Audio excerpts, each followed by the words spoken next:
اعوذ باللہ من الشیطان الرجیم بسم اللہ الرحمن الرحیم ومن اللیل فتہجد بہ نافلۃ لک عسیٰ ان یبعثک ربک مقاما محمودا۔ سورہ بنی اسرائیل آیت نمبر 80۔ یعنی رات کے ایک حصہ میں بھی اس قرآن کے ساتھ تہجد پڑھا کر، یہ تیرے لیے نفل کے طور پر ہوگا، قریب ہے کہ تیرا رب تجھے مقام محمود پر فائز کر دے۔ اللہم صلی علی محمد وعلی آل محمد کما صلیت علی ابراہیم وعلی آل ابراہیم انک حمید مجید۔ اللہم بارک علی محمد وعلی آل محمد کما بارکت علی ابراہیم وعلی آل ابراہیم انک حمید مجید۔ آج کے درس کا موضوع ہے فضائل نوافل۔ عن ابی ہریرہ رضی اللہ تعالی عنہ قال قال رسول اللہ صلی اللہ علیہ وسلم ما زال عبدی یتقرب الی بالنوافل حتی احببتہ فکنت سمعہ الذی یسمع بہ وبصرہ الذی یبصر بہ ویدہ التی یبطش بہا ورجلہ التی یمشی بہا۔ صحیح بخاری۔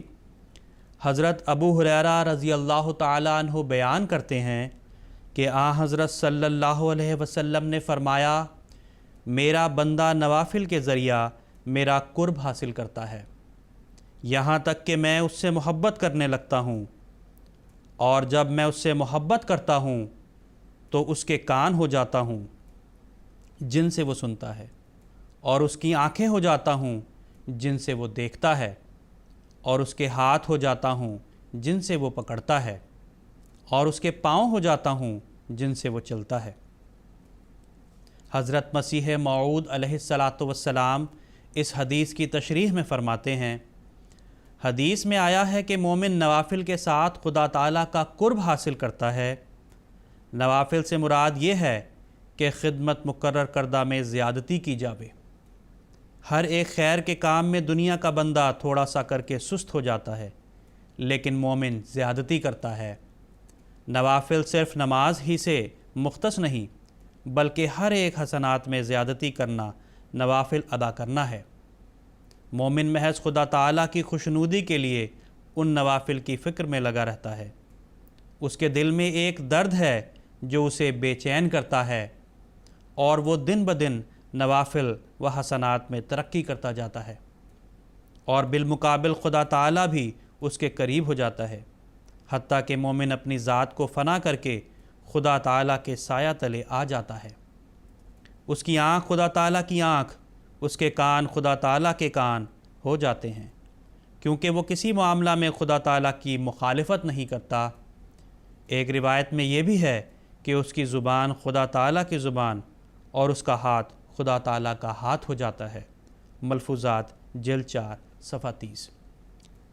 نیز فرمایا، انسان کو صرف پنجگانہ نماز اور روزوں وغیرہ احکام کی ظاہری بجاوری پر ہی ناز نہیں کرنا چاہیے کہ نماز پڑھنی تھی پڑھ لی، روزے رکھنے تھے رکھ لیے، زکوٰۃ دینی تھی دے دی وغیرہ۔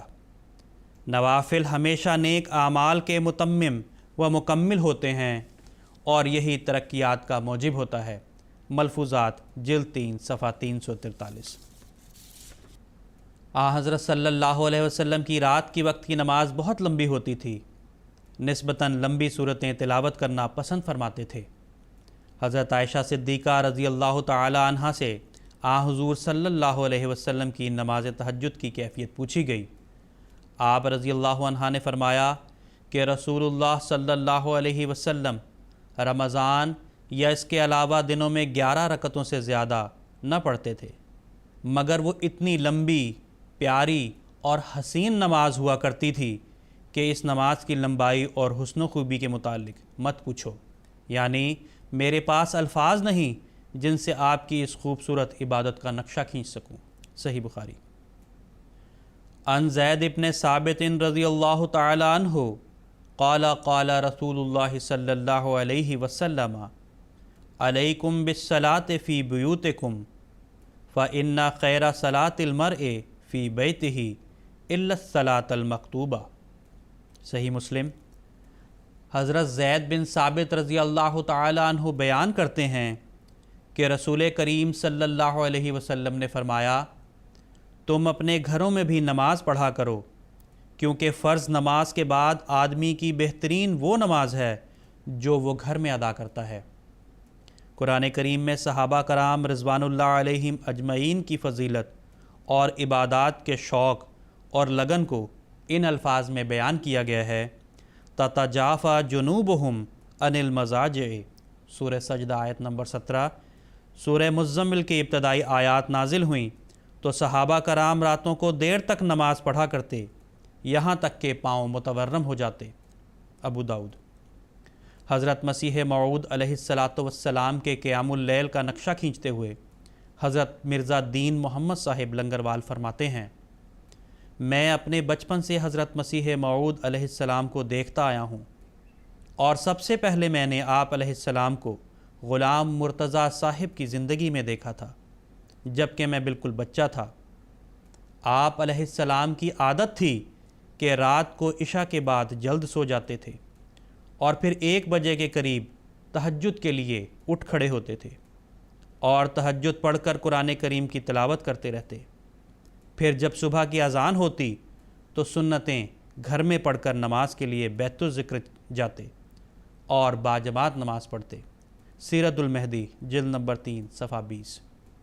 حضرت مسیح موعود علیہ السلام فرماتے ہیں، ہماری جماعت کو چاہیے کہ وہ تہجد کی نماز کو لازم کر لیں، جو زیادہ نہیں وہ 2 ہی رکعت پڑھ لے، کیونکہ اس کو دعا کرنے کا موقع بہرحال مل جائے گا۔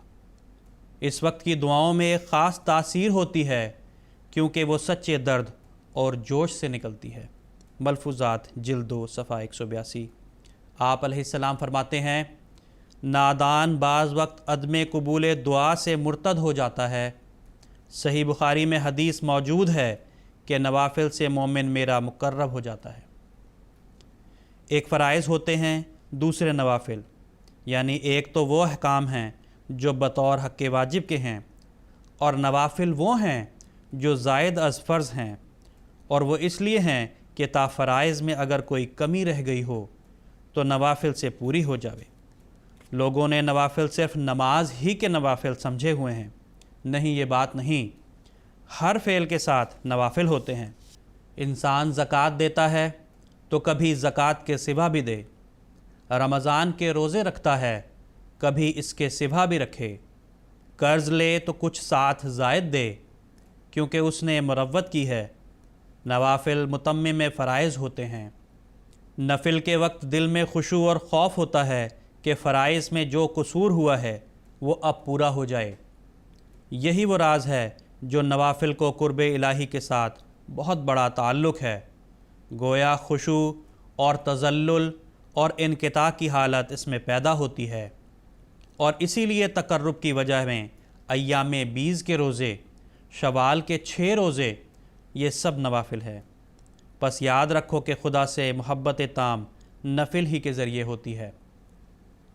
حضرت خلیفۃ المسیح الخامس ایدہ اللہ تعالی بنصرہ العزیز فرماتے ہیں، پس دعاؤں اور نوافل کے ذریعے سے اللہ تعالیٰ کا بندہ بننے کی کوشش کریں۔ خطبات مسرور جلد 4 صفحہ 545۔ اسی طرح آپ ترمذی کی ایک حدیث بیان کرتے ہوئے فرماتے ہیں، اگر انسان کے فرضوں میں کوئی کمی ہوئی تو اللہ تعالیٰ فرمائے گا، دیکھو میرے بندے کے کچھ نوافل بھی ہیں، اگر نوافل ہوئے تو فرضوں کی کمی نوافل کے ذریعہ پوری کر دی جائے گی۔ اسی طرح اس کے باقی اعمال کا معاملہ ہوگا اور ان کا جائزہ لیا جائے گا۔ بس یہ جو اللہ تعالیٰ نے سرًا بھی عبادت کی اور قربانی کی طرف توجہ دلائی ہے، یہ نوافل ہی ہیں۔ بعض دفعہ بعض مصروفیات کی وجہ سے نمازیں آگے پیچھے ہو جاتی ہیں یا پورے خشوع سے ادا نہیں کی جا سکتیں، تو فرمایا کہ نوافل کی ادائیگی کرو، وہ اس کمی کو پورا کر دے گی۔ خطبات مسرور جلد 5 صفحہ 149 وآخر دعوانا ان الحمد للہ رب العالمین۔